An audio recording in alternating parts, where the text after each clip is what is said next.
السلام علیکم ورحمۃ اللہ وبرکاتہ۔ نحمدہ ونصلی علی رسولہ الکریم، اما بعد فاعوذ باللہ من الشیطان الرجیم، بسم اللہ الرحمن الرحیم۔ آج ہم بات کریں گے غیر متعلقہ چیزوں کا چھوڑ دینا، یعنی کہ غیر متعلق چیز سے اجتناب۔ وہ کام یا وہ چیزیں جن کا ہم سے کوئی تعلق نہیں یا ہمارا ان سے کوئی تعلق نہیں، کیا ہم اس میں اپنی شمولیت اختیار کر سکتے ہیں؟ کیا ہمارا ان کے اندر اپنا انٹرفیئر کرنا جائز ہے؟ کیا قرآن و سنت ہمیں اس چیز کی اجازت دیتی ہے؟ کیا ہمارا ایمان اس چیز کی ہمیں اجازت دیتا ہے؟ کیا ان کو اپنانے سے ہمارے ایمان میں خطرہ تو نہیں آتا؟ اور قرآن و سنت میں اس کی کیا حیثیت ہے کہ ہم اس معاملے میں دخل اندازی کریں جس سے ہمارا دور دور تک کوئی تعلق نہیں؟ اگر ہم حدیث کو دیکھیں تو متعدد احادیث ہمیں اس موضوع پر ملتی ہیں۔ حضرت ابو ہریرہ رضی اللہ تعالی عنہ اس حدیث کے راوی ہیں۔ عن ابی ہریرہ رضی اللہ عنہ قال قال رسول اللہ صلی اللہ علیہ وسلم من حسن السلام المرء ترکہ ما لا یعنیہ۔ حضرت ابو ہریرہ رضی اللہ تعالی عنہ سے روایت ہے، کہتے ہیں کہ رسول اللہ صلی اللہ علیہ وآلہ وسلم نے فرمایا، ایک انسان کے اچھے اسلام کی پہچان اس کا غیر متعلق چیزوں کا چھوڑ دینا ہے، یعنی کہ اس چیز سے اجتناب کرنا جس سے اس کا کوئی واسطہ ہی نہیں ہے۔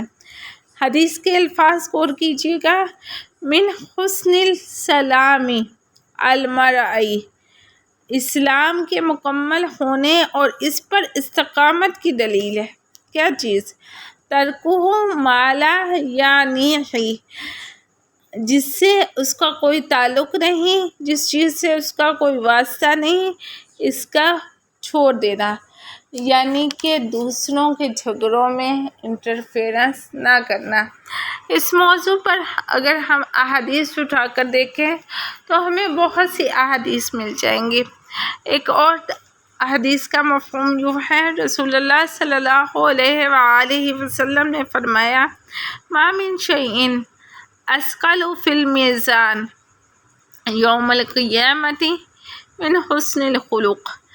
قیامت کے دن ترازو میں نامہ اعمال میں سے اچھے اخلاق سے زیادہ وزنی کوئی چیز نہیں ہوگی۔ اس کے علاوہ ایک حدیث میں آتا ہے، بعثت لأتمم مکارم الاخلاق، مجھے اس لیے بھیجا گیا تاکہ میں اچھے اخلاق کی تکمیل کروں۔ پھر ایک اور حدیث میں نبی رحمت صلی اللہ علیہ وآلہ وسلم نے فرمایا، احسنکم احسنکم اخلاقا، تم میں سے بہترین وہ شخص ہے جو تم میں سے اخلاق کے لحاظ سے بہترین ہے۔ اور اس پر متعدد حدیث ملتی ہیں۔ ایک حدیث میں آتا ہے، ایک اچھے مسلمان کی نشانی یہ ہے کہ جس بات سے اس کا تعلق نہیں اس میں کم سے کم گفتگو کرے، یعنی کہ گوسپ سے منع کیا گیا، ان چیزوں سے منع کیا گیا جن سے ہمارا کوئی تعلق ہی نہیں، ہمارا واسطہ ہی نہیں۔ یہ برائی ہمارے معاشرے میں دن بدن اپنے قدم جما رہی ہے اور اتنے سخت جما رہی ہے کہ ہمارا ان چیزوں کے علاوہ گزارا ہی نہیں۔ اگر دو خواتین اکٹھی ہو کر بیٹھ جائیں، اسپیشلی یہ کام خواتین میں پایا جاتا ہے، ٹھیک، تو گوسپ شروع ہو جاتی ہیں، فلاں کے گھر میں کیا چل رہا ہے، فلاں کی لائف میں کیا چل رہا ہے، فلاں کے بچے کیا کر رہے ہیں، فلاں کی کیا پرابلم ہے۔ اس میں ہمارا تو کوئی تعلق نہیں۔ اگر کسی کے گھر میں کوئی پرابلم ہے تو ہمارا اس سے کیا تعلق ہو سکتا ہے؟ اگر کسی کے گھر میں کوئی مسئلہ چل رہا ہے تو جب وہ مسئلہ ہمارے تک پہنچا نہیں، ہمیں کسی نے حاکم بنایا نہیں، ہمیں کسی نے منصف بنایا نہیں، تو پھر ہمارا ان کی باتوں میں انٹرفیئر کرنے کا کوئی جواز ہی پیدا نہیں ہوتا۔ ہمارا ایمان خطرے میں ہے اگر ہم کسی کی بات کو بغیر شمولیت کے اسے اپنی زندگی میں شامل کرتے ہیں، جبکہ ہمیں دوسرا اس چیز کی اجازت نہیں دے رہا، ہمارا اس چیز سے کوئی تعلق نہیں ہے، کیونکہ یہ بات میری یا کسی اور کی نہیں، بلکہ ہمیں اللہ کے نبی صلی اللہ علیہ وسلم فرما رہے ہیں کہ ایمان کامل درجے کو ہی نہیں پہنچ سکتا جب تک کہ لایعنی باتوں سے پلہ نہ جھاڑا جائے، جب تک گوسپ سے اوائڈ نہ کیا جائے، جب تک ان باتوں کو نہ چھوڑا جائے جن سے ہمارا تعلق ہی نہیں۔ ایک اچھے مسلمان کی نشانی یہ ہے کہ جس بات سے اس کا تعلق نہیں ہے اس میں کم سے کم گفتگو کرے۔ اس قسم کی تمام احادیث اس بات پر دلالت کرتی ہیں کہ انسان اس شے سے اجتناب کرے جس سے اس کا کوئی واسطہ نہیں، کوئی تعلق نہیں ہے۔ عام طور پر دیکھا گیا ہے کہ معاشرتی جو برائیاں ہیں اس میں سب سے زیادہ ٹیڑھی چیز وہ ہے جو باہمی لڑائی اور جھگڑا ہے، اور اگر اس کی وجہ تلاش کی جائے تو کیا پتہ چلتا ہے کہ اس کی وجہ کیا بنتی ہے؟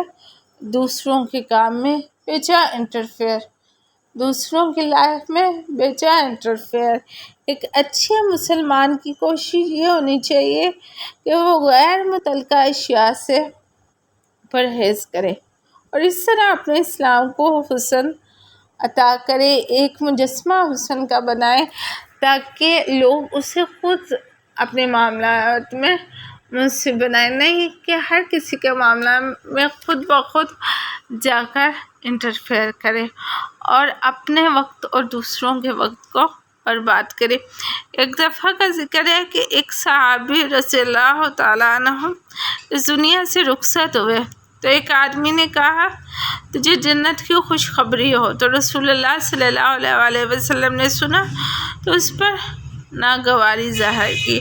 آپ نے فرمایا اولا تدری فلعلہ تکلم بما لا یعنیہ او بخل ما یعنیہ، تم اسے جنت کی بشارت کس طرح دے سکتے ہو سکتا ہے اس نے لایعنی بات کی ہو اور کسی ایسی شے میں بخل کیا ہو جو خرچ کرنے سے کم نہیں ہوتی۔ مراد علم اور آگ، یعنی کہ علم کو پہنچانے میں کمی کی ہو، یا کسی کو آگ یعنی کہ فائدہ دینے میں، جیسے کہ شعلہ ہے کوئی یا کوئی آگ کا انگارہ ہے اس کو سیکنے کے لیے دینے میں، کیونکہ وہ جو ہے دینے سے کم نہیں ہوتی بلکہ بڑھتی ہے، اور علم بھی دینے سے کم نہیں ہوتا بلکہ بڑھتا ہے۔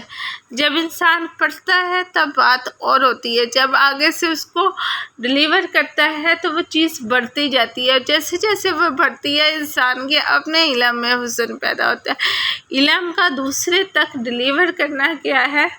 علم کا اضافہ ہے، ٹھیک ہے۔ وہ شخص جو دوسرے کو علم عطا کرتا ہے اللہ تعالیٰ اسے امت محمدیہ کے معلموں میں لکھتا ہے۔ اللہ تعالیٰ ہم سب کو امت محمدیہ کے معلموں میں شمار فرمائے۔ تو بہرحال بات اس طرح ہے کہ چھوٹی چھوٹی باتوں پر بھی انسان کا محاسبہ ہوتا ہے، لہٰذا بے فائدہ بے قصد امور سے اور بے وجہ باتوں سے جو کہ ضروری نہیں ہے ان سے احتیاط برتی جائے۔ لقمان حکیم سے کسی نے پوچھا تھا کہ تم مقام حکمت پر کیسے فائز ہوئے؟ تو انہوں نے کیا جواب دیا؟ صدق الحدیث واداء الامانۃ وترک ما لا یعنینی، سچی بات، ادائیگی امانت، اور جس چیز کا مجھ سے تعلق نہیں اسے چھوڑ دینا، یعنی بات کا سچ بولنا، امانت کی ادائیگی کرنا، اور جس چیز سے تعلق نہیں اسے چھوڑ دینا۔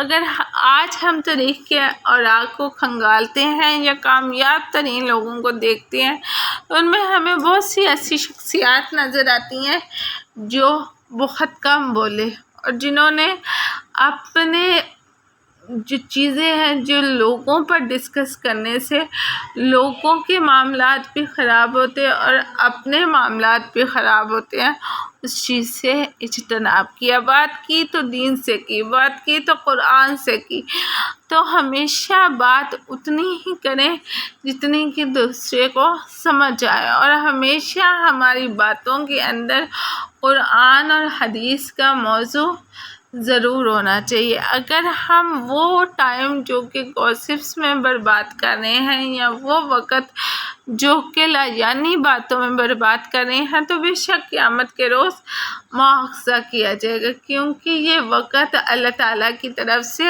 ہم سب کے پاس ضمانت ہے۔ وآخر دعوانا ان الحمد للہ رب العالمین۔